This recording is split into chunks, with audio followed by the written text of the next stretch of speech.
Hello guys and welcome back to a new video. If you will enjoy it, don't forget to leave a like and share your thoughts in the comments to help me boost this video. Thanks. Story 1. I was almost arrested because of a Kevin.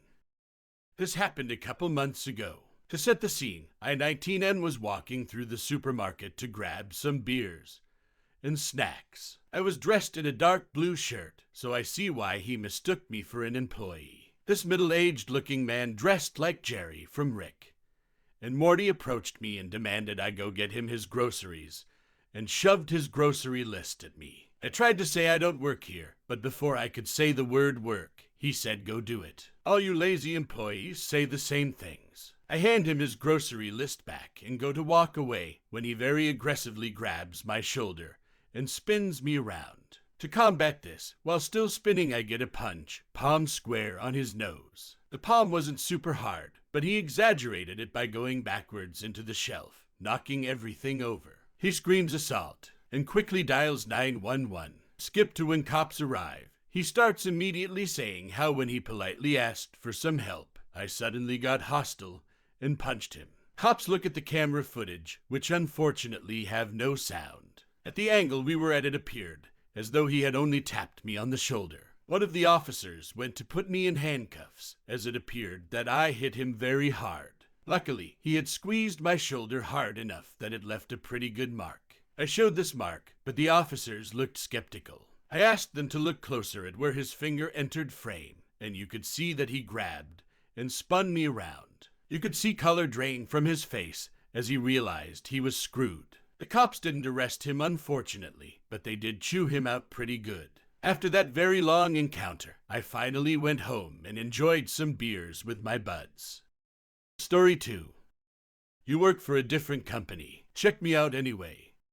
Long-time lurker, first-time poster. Also, I am writing this on a phone, so sorry about formatting. TLDR at the bottom. Cast Opus, take a wild guess me CG. Chip Guy AM. Awesome manager happens to be black. This is important later. Context. I work as a merchandiser for a company contracted to handle a very popular US soda brand, as well as some energy drinks and canned coffees. For those who don't know, for certain high-selling items, stores, usually grocery stores, but not always, have a hard time keeping up with keeping shelves and displays full, so they contract merchandisers to come and do it for them. Plus, since merchandisers have a more specific set of items to handle, they have more time to make these high-traffic areas look nice. Us merchandisers do not work for the store, though we take some direction from the managers. We wear different uniforms in my case, and t-shirt with the name of our flagship soda, and, most importantly, do not have access to any of the store systems. I 100% understand why many people think we work for the store. That isn't what this is about. If a customer asks me a question I can answer, or help that I can provide, I will help them. If I can't help them, I will explain that I work for a different company, and they will have to talk to a store associate. If they are polite or business is slow, I'll help them find one. Most customers take this explanation graciously and apologize before getting help from someone who can help them. This story is about one of the people who couldn't recognize that story. It was toward the start of my day, about 6:30 a.m. The store opened about the time I got there, and the only customers were a couple of early birds getting a start to their day and night shifters grabbing groceries on their way home. Very few people needed carts. Only one register was open with a small line. I was working on restocking the cooler at the register next to the open one. Out of the corner of my eye, I see CG. CG was a middle-aged guy with a cart full of chips. This detail isn't important to the story, but it explains the name I gave him. CG walks up to me. CG, I am in a hurry. I need you to open up another register. Opus looks in line of two people at the open register. I am sorry, but I work for not. The cashier available is very good at her job and will be through the line shortly. CG, I don't have time for that. I need to check out now. Your precious sodas can wait 30 seconds. Opus, I am sorry, sir, but I work for. I do not have access to the registers. I can't help you, but she gestures to cashier, who had moved on to the next customer can. CG, Dumby, haven't you learned by now that the customer was always right? Open that register now, or I will get you fired. Opus, as I said, I am not an employee. I do not have access to the computer to check you out. The next register is open points to other customer packing their things and leaving, and she can help you. CG, are you dumb? UST. I asked you. It is a stupid computer. You push a couple buttons and take my money. A beetle could do your job better than you. This is the reason this country is SHT. All you young people are too busy doing drugs, getting piercings, and having sex with whoever you want, and you won't even learn to use the D-computers you insist are so important. Just for the record, I don't wear any piercings, nor did I indicate my sexual preference in any way. I also am about to graduate in cybersecurity, but I didn't bring that up for fear that he would want me to break into the computer. I saw AM coming up. AM is a great manager, and I knew he would back me up. The only reason I hadn't already called for him to back me up is that he usually didn't get in until 7, along with the other managers. He happened to come in early today. In fact, he was still wearing his coat and bag, indicating he hadn't been to his office yet. AM, may I help you? CG, you need to fire this dumb bee. She is refusing to do her D job and check me out. AM, sir, that language is highly inappropriate. She works for it. She is not wearing a uniform. She doesn't need to put up with your bulls, but she has, because she is a good person. If she decided she wanted to work for instead, I would hire her in a heartbeat. You have exactly one chance to apologize to Opus and check out at the other register. If you don't like that option, you are welcome to get out and get your chips at another store. CG, you dumba, you are the same. You probably only let this bee stay here because she has sex with you in your office. I am a friend of and I will have both you fired. AM, funny, I didn't see you at S funeral. He sold the company years ago when he started having health problems. He hasn't had a say in how the store is run since then, but he is one of the best people I have known. There is no way he would have stood for this. You have cussed out me and Opus. You have exactly 3 seconds to leave before I call the cops. CG stood there for a second, then actually left once AM go on the phone with the cops. Unfortunately for him, he left with his cart, so AM still got the cops to go after him for theft. Story 3. An infant works in a shop. I went to the range recently with my mom, sister, and 1-year-old nephew. They wanted some of that tablecloth that they cut to size. There was no one at the cutting desk, so my mom went to the front desk, while my sister and nephew hovered by the cutting desk, and I got what I wanted. I went back to my sister and nephew and saw this man out the corner of my eye, and he mutters something under his breath. We pay no attention to him, thinking he's just talking to himself. I picked my nephew up and gave him a cuddle. We then hear the man shout, "I guess I'll have to go," and get the manager over to get someone to help me then. We glance over and see he's unloaded all of his shopping out on the cutting desk and is talking to us. Confused, we tell him likely yes, they seem rather understaffed today. He stood there confused and just said, "Well, you're useless, I'll go get him myself." We pointed out the tills and said they're over there, we don't work here. I'm returned with someone who worked there to cut the tablecloth. While they're cutting, a manager comes over and whispers something to the person helping us, and she responds with a confused look on her face, and we just heard her say she hadn't spoken to anyone besides us. We asked if it was about the crazy guy. They confirmed it was, so we told them what had happened. Nothing more was said about it. We paid for our stuff, got overcharged as usual because that's what the range does. Story 4. What is this stuff? He hissed menacingly. I was at my local discount store, just buying some discounts and other fun things, when I encountered someone who was absolutely transfixed on a bag of something he'd apparently never seen before. He looked at me, and with the strangest combination of confusion and delight, he hissed, "What is this stuff?" He was holding a bag of birdseed. Birdseed, I calmly told him. He looked confused. Food for birds. It's food, he asked, looking strangely excited about this information. For birds, yes. I suppose you could eat it, but I'm not sure what you'd get from it. I paused, read the label to him, and before I could get through the list, he interrupts me. "I'm gonna eat it," he announced, grabbing several bags off the shelf and hurrying off excitedly. I hope he enjoys his weird dinner. Story 5. Lord of the Rings crystal figurines. A male, sci-fi and fantasy nerd was wandering around my local mall while waiting for my wife to finish clothes shopping with my daughter. They take forever trying things on.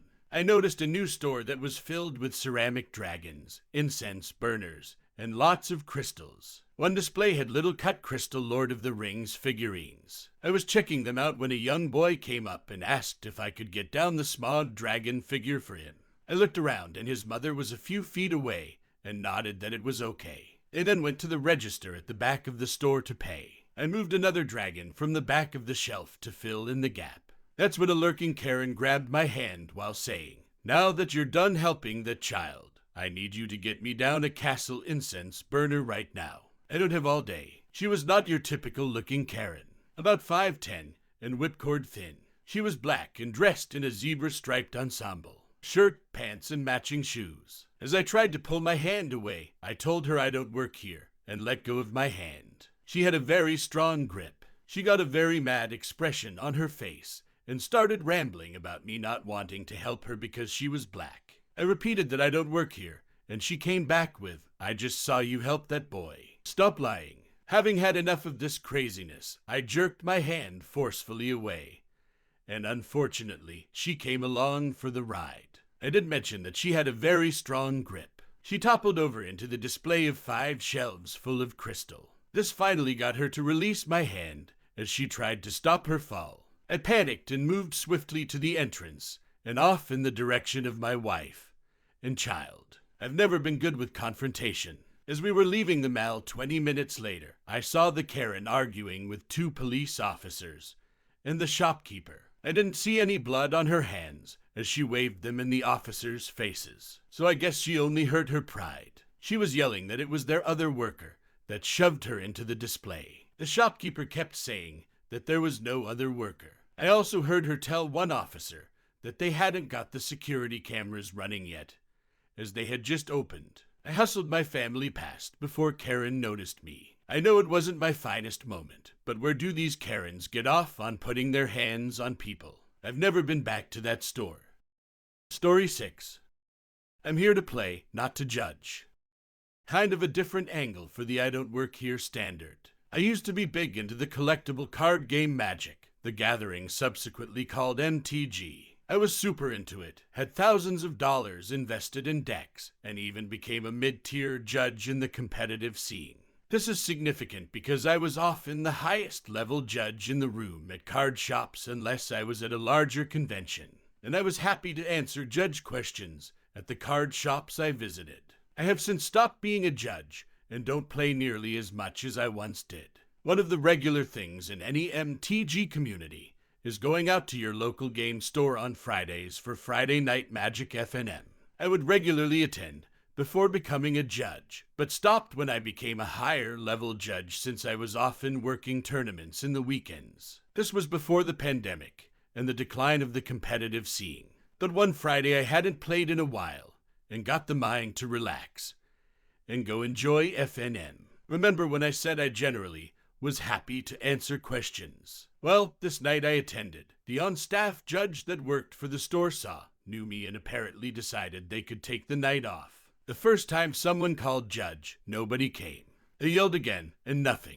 They eventually went up to the front and asked for the judge. They soon came back to me and told me the store's staff judge said I would help them. Now, to be fair, I was the most knowledgeable judge in the room, but I really didn't want to. For one, it's not really the most ethical thing to have the judge be a player in the tournament. It happens at lower levels, though. And for two, I wanted to relax. I wasn't there to work. Nevertheless, I obliged, not trying to be a stick in the mud. That said, during that round I had to get up and answer calls 3 more times. Now I loved being a judge. I really did. But this was not the night for me. I wanted to attend as a player. I was not an employee of the store and was not contracted to work that FNM.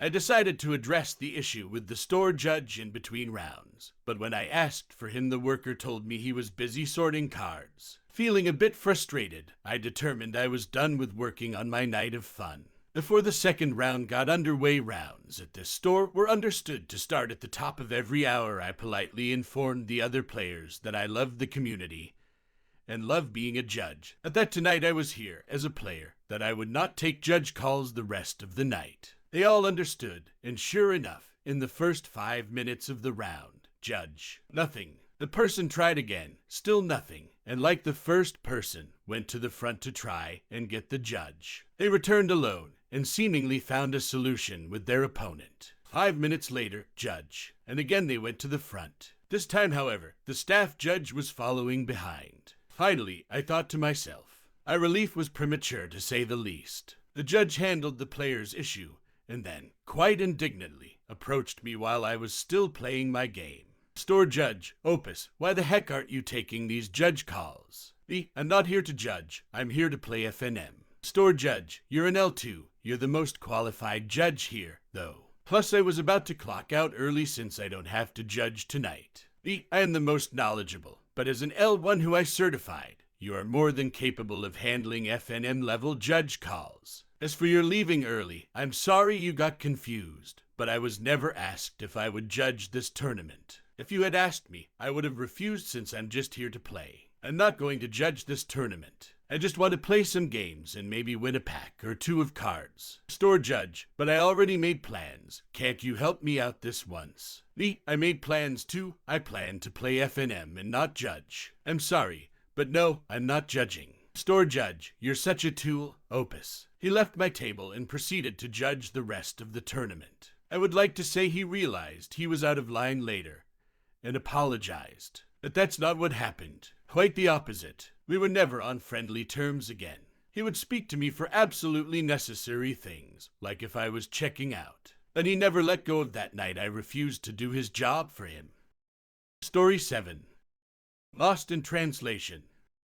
I was stationed in Izmir, Turkey in the early 90s. Shortly after my arrival, my wife and I moved into an apartment in the city, took a week-long orientation which included some language training, and then began our Izmir experience. It soon became apparent that people were calling us, thinking we were someone else. After a couple months of fielding calls from people who didn't speak a lick of English, some bilingual finally called, and I found out that our phone number was only 1 digit off from that of the local newspaper. I should have quietly endured, but for some reason I thought the thing to do was to use this opportunity to practice my meager Turkish and try to expand my vocabulary. I started using the phrases learned in Head Start, which were mostly restaurant-related, to converse with the locals calling the newspaper trying to place an advertisement, start or stop a subscription, or find out where their paper was. Over the course of my assignment, the record for longest meaningless conversation